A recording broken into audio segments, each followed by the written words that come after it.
أعوذ بالله من الشيطان الرجيم.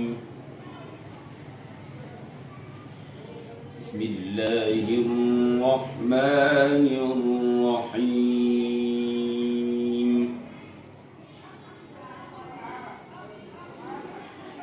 إن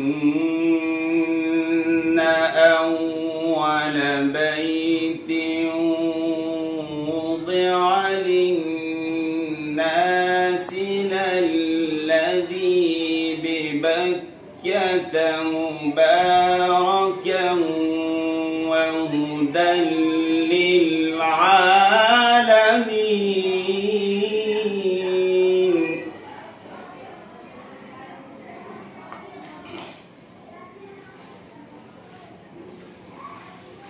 فيه آيات بينات مقام إبراهيم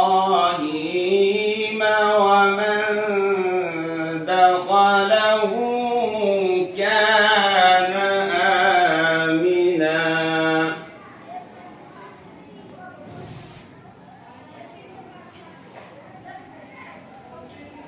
ولله على الناس حج البيت من استطاع إليه سبيلا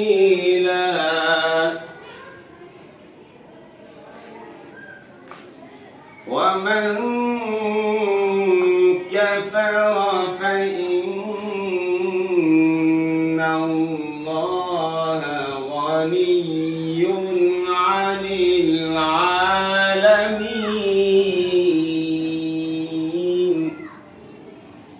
صدق الله العظيم.